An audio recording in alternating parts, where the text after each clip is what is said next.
ও বাবা, ও যুবক ভাই, দীর্ঘদিন হয়ে গেল আল্লাহর মসজিদে যান না, আল্লাহর পায়ে সেজদা দেন না। শুনে যান, আমার আল্লাহ 25 নম্বর পারা 19 নম্বর পৃষ্ঠার মধ্যে সূরা জাসিয়ার মধ্যে আল্লাহ বলেন, শুনো শুনো, দীর্ঘদিন পর্যন্ত মানুষ যখন গুনাহ করে মসজিদে যায় না, আল্লাহরে ডাকে না, আল্লাহরে বইলা যায়, আল্লাহ তার কি শাস্তি দেয় শুনো। আদাল্লাহুল্লাহু আলা ইলমি ওয়া খাতামা আলা সামিহি ওয়া কলবিহি। আল্লাহ বলেন, শুনো, দীর্ঘদিন পর্যন্ত যারা গুনাহ করবা পথ বুলায় দিন, পথ খুঁজে পাইবা না। ওয়া খাতামা আলা সামি, আল্লাহ তার কানের মধ্যে মোহর মাইরা দেন। ওয়া কলবিহি, এবং তার অন্তরে মোহর মাইরা দেয়। দীর্ঘদিন নামাজ না পড়ার কারণে, দীর্ঘদিন আল্লাহর কাছে না আসার কারণে, দীর্ঘদিন আল্লাহকে স্মরণ না করার কারণে আল্লাহ তার অন্তরের মধ্যে মোহর মেরা দেয়। ওয়াজালা আলা বাসারিহি গিশাওয়া, এবং আল্লাহ বলেন তার চোখকেও আমি আল্লাহ সত্য থেকে আড়াল করে দেয়। এই চোখ দিয়া আর সত্য দেখার তৌফিক হয় না, এই চোখ দিয়া কোরআন পড়ার তৌফিক হয় না, নেক আমল করার তৌফিক হয় না। এই জন্য আবু জাহেল মার্কা মুসলমান যারা আছে, আল্লাহ যারা বেশি সময় আল্লাহরে ভুলে আছে, আল্লাহ তাদেরকে আবু জাহেলের মতো মোহর মেরা দেয়। আবু জাহেল যেমন হেদায়েত পাইছে না, তারাও হেদায়েত পাই না। ঠিক কিনা জোরে কোন? এই জন্য যুবক ভাই, তোমাদেরকে বলি, সপ্তাহ চলে যায়, মাস চলে যায়, বছর চলে যায়, আল্লাহর পায়ে কি সেজদা দেওয়ার কথা মনে হয় না? ওরে যুবক, দীর্ঘদিন আল্লাহরে তুমি সেজদা দিতে যাও না, অথচ রাস্তা দিয়ে হাঁটো, কত সুন্দর শার্ট লাগাও, কত সুন্দর প্যান্ট লাগাও, হাজার হাজার টাকা দাম, চেহারার মধ্যে ক্রিম লাগাও, চুলের মধ্যে কত সুন্দর সুন্দর তেল ব্যবহার করো, শুধু দুনিয়ার মানুষ দেখবে আর বলবে যুবকটারে অনেক সুন্দর লাগতেছে। আমার আল্লাহ ডাক দেয়া কই, বান্দারে, 1টা বছর হয়ে গেল আমি আল্লাহর পায়ে সেজদা দিতে আসলি না। ও বান্দা, দুনিয়ার মানুষ তোরে সুন্দর বলবে, কত জিনিস লাগাইলা, দুনিয়ার মানুষকে দেখাইবার লাইগা কত সুন্দর সুন্দর জিনিস ব্যবহার করলা, পারফিউম ব্যবহার করলা, সেন্ট ব্যবহার করলা, আতর ব্যবহার করলা। ওরে বান্দা, কোনদিন একটা পাঞ্জাবি লাগাইয়া আমি আল্লাহর মসজিদে আইলি না, আমি আল্লাহর মসজিদে ঢুকলি না, আমি আল্লাহরে দেখাই দেখি তোর মন একবারও চাইল না। ওরে বান্দা,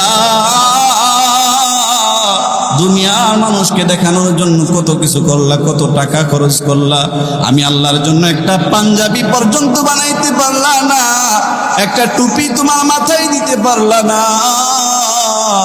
ও বান্দা, আমি আল্লাহর জন্য 50 টাকার একটা টুপি লাগাইয়া, 200 টাকা দামের একটা পাঞ্জাবি লাগাইয়া যদি তুমি মসজিদে যাইতা, আমি আল্লাহ দুনিয়ার মানুষের থেকে বেশি খুশি হয়ে যাইতাম। সুবহানাল্লাহ। আল্লাহ প্রতিদিন ডাকেন, আয় আয় আয় বান্দা আয়। আমি আল্লাহরে কি স্মরণ হই না? বছর চলে যায়, 1 বছর 2 বছর 10 বছর 50 বছর চলে গেল, এরপরও নামাজে আসে না, আল্লাহর কথা স্মরণ হই না। আল্লাহ প্রতিদিন ডাকেন, প্রতিদিন ডাকেন, ডাকতে ডাকতে ডাকতে ডাকতে আমার মাওলা এক সময় আদাল্লাহুল্লাহু আলা ইলমি, আল্লাহ তার প্রতি তাকে বলেন, ও বান্দা, তোরে বহুদিন ডাকছি, একদিনও আইলি না, গুনাহ করতে করতে এমন নাফরমান হয়ে গেছো, আমি আল্লাহ নিজেই তোরে মোহর মেরে দিলাম। আল্লাহ যদি মোহর মেরে দেয়, এই বেচারা কি আর কোনোদিন হেদায়েত পাবে নাকি? যতই চিন্তা করেন মরার আগে তওবা করবো, না না। ওয়া খাতামা আলা সামিহি ওয়া কলবিহি ওয়া জাআলা আলা বাসারিহি গিশাওয়া আফালা তাযাক্কারুন।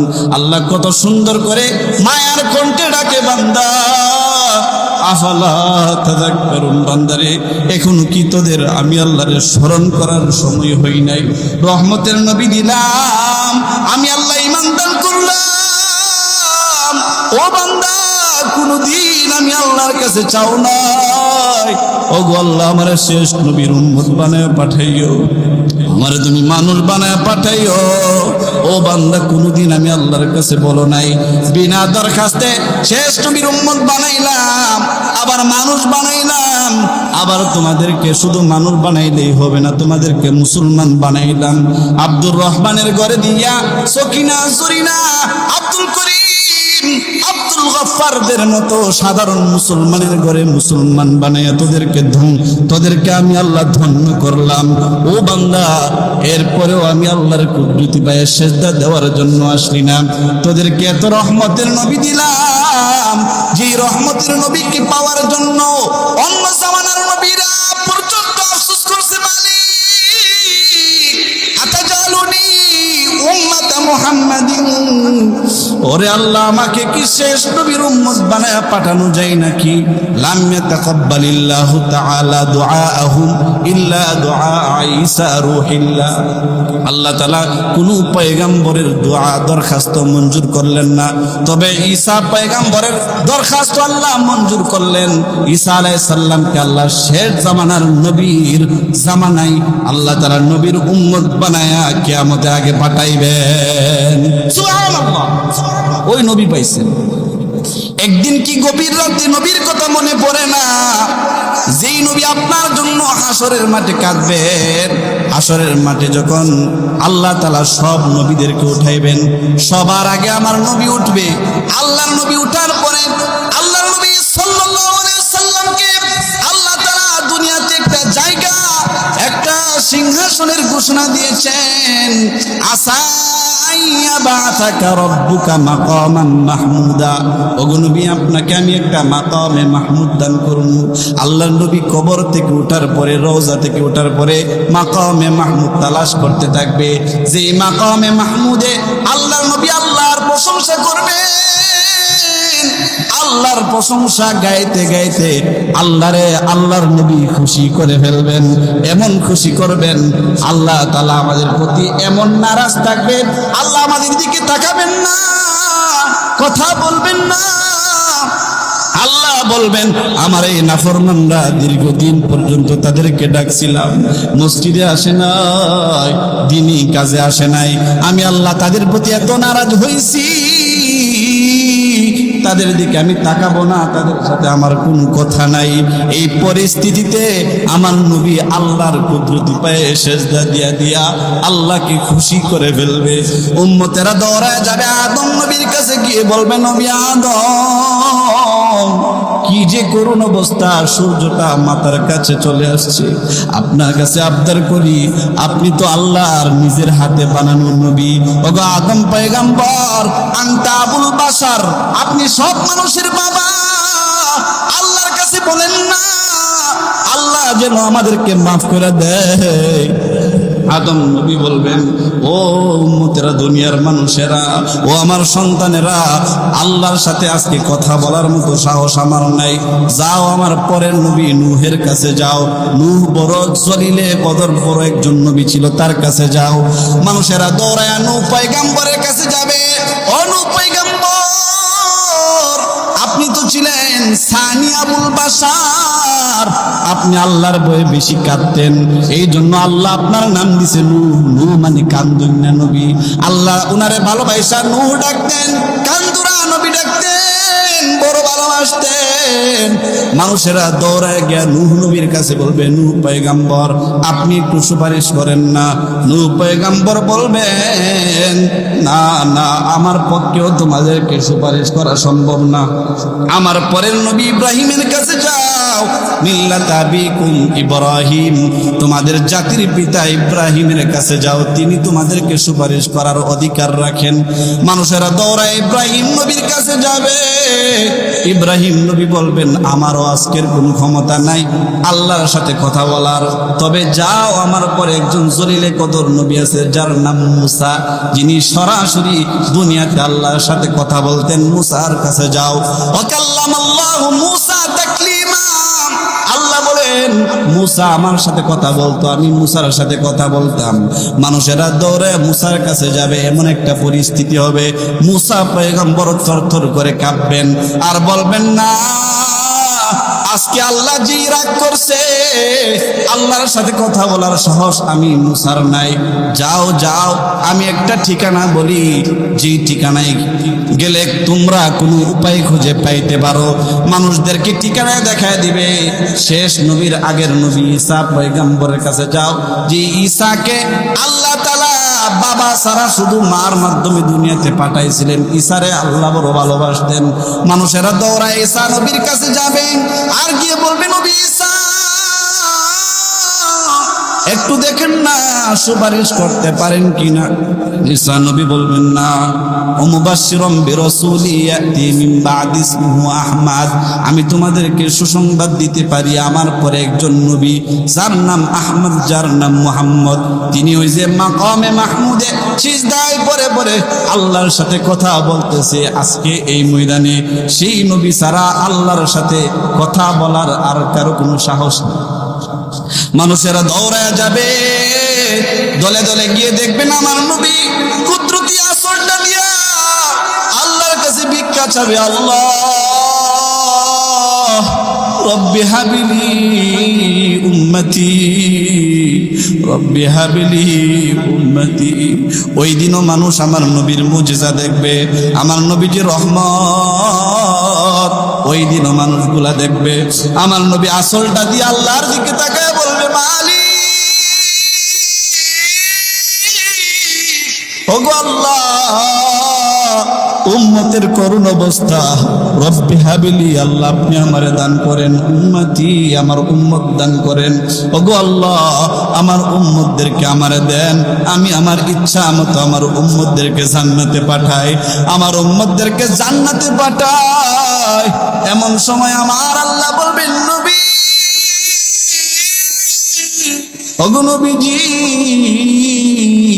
আপনাকে আমি আল্লাহ এই স্বাধীনতা দিতাম, আপনার ইচ্ছা মতো আপনি উম্মতদেরকে বেহেশতে পাঠায় দিতেন। তবে মনে রাখেন নবী, আপনার থেকে কিন্তু আমি আল্লাহ বেশি জানি, আমি আল্লাহর মায়া বেশি। ওগো নবী, আজকে আমি আল্লাহর কাছে আপনি এত প্রশংসা করছেন, এত সুন্দর সুন্দর প্রশংসা করেছেন, আমি আল্লাহর মনটা ভরে গেছে। ওগো নবী, আদমেরও সাহস হয় নাই, নূহ পয়গম্বরের সাহস হয় নাই, ইব্রাহিম কিছু বলতে পারে নাই, কিন্তু আপনি প্রশংসার চেয়ার আপনার জন্য বানায় রাখছি। এই চেয়ারে এত সুন্দর সুন্দর প্রশংসা আমি আল্লাহর করছেন, আমি আল্লাহর রাগ সব পানি হয়ে গেছে। ওগো নবী, আপনি শুধু দেখেন, আমি আল্লাহ আপনার লক্ষ লক্ষ কোটি কোটি উম্মতকে আজকে মাফের ঘোষণা দিয়া জান্নাত দিয়া দিন। সুবহানাল্লাহ। শুধু তাই না বন্ধুরা, আল্লাহর নবী যখন রওজা মুবারক থেকে উঠবেন, আল্লাহর নবী এত পেরেশান থাকবেন শুধু উম্মতের জন্য। ডান দিকে দেখবেন আবু বকর দাঁড়ানো, বাম দিকে হযরত ওমর দাঁড়ানো। যারা রওজায় গেছেন গিয়ে দেখবেন নবীজির ডান পাশে কবরে আছে হযরত আবু বকরের কবর, আর বাম পাশে আছে হযরত ওমরের কবর। আল্লাহর নবী কবর থেকে ওঠার পর করুণ অবস্থা দেখে আল্লাহর নবী বলবেন, আবু বকর, ও আবু বকর, এখনো কেন দাঁড়িয়ে আছো? যাও দেখো আমার কোন উম্মতটা জাহান্নামে চলে যায়, আমার উম্মতটাকে ধরে আমি নবীর কাছে নিয়ে আসো। ও উমর, আর দেরি করবা না, যাও, আল্লাহ আমাকে ক্ষমতা দিছেন, আমি তোমাকে বলি তুমি আমার উম্মত গুলাকে দেখো, মিজানের পাল্লার কাছে যাও। আল্লাহর নবী সাহাবী বলেন, ওগো নবীজি, কোন কোন জায়গায় হাসরের মাঠে আপনারে খুঁজলে পামু? আল্লাহর নবী কই, সাহাবীরা রে, আমার মূল মূল জায়গায় খুঁজলে পাইবা। এক নম্বরে মিজানের পাল্লার কাছে যাও, ওইখানে আমি নবী থাকবো। যারা আমারে ভালোবাসতো, যারা আমারে ভালোবাসতো, আমি নবী তাদের জন্য সুপারিশ করার জন্য মিজানের পাল্লার কাছে থাকবো। আমার যে উম্মত, অষ্টগ্রামের উম্মত, আমি নবীর উপর দুরূদ পড়তো, আমি নবীর প্রতি ভালোবাসা দেখাই যাইতো, আমি নবী তাদের ভালোবাসার তাদের দুরূদকে কাগজের টুকরা বানাইয়া মিজানের পাল্লার মধ্যে আমি নবী দাঁড় করায়া দিব। ওই আমার উম্মতের মিজানের পাল্লাটা বাড়ি হয়ে যাবে। আমি নবীর দুরূদের আমলের কারণে আর ভালোবাসার কারণে আমার জাহান্নামী উম্মতকে আল্লাহ জান্নাতি বানায়া দিবেন। সুবহানাল্লাহ বলেন। আরেকটা জায়গা আছে পুলসিরাত, যেটা বড় কঠিন, চুলের থেকে চিকন, ব্লিডের থেকে আরো বেশি ধার, এমন একটা জায়গা আছে যেটার নাম পুলসিরাত। ওই পুলসিরাতের পাশেও আমি নবী থাকবো, ওইখানে গিয়েও আমারে খুঁজো। ও আমার উম্মতের আরেকটা জায়গা আছে জান্নাতে যাওয়ার আগে, জায়গাটার নাম হলো হাউজে কাউসার।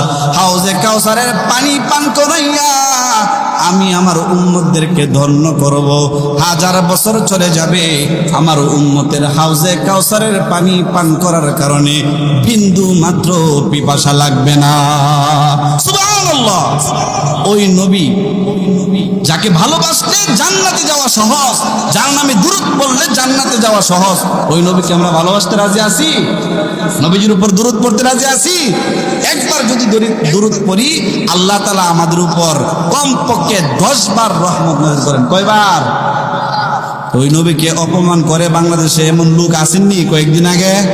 হ্যাঁ, আল্লাহ নবী সাল্লাল্লাহু আলাইহি সাল্লামকে ব্যঙ্গ করত, আর তারা তাদেরকে প্রশ্রয় দিয়ে রাখতো। নাস্তিক মুরতাদদেরকে রায় দিয়ে দিয়ে মাথায় তুলেছিল।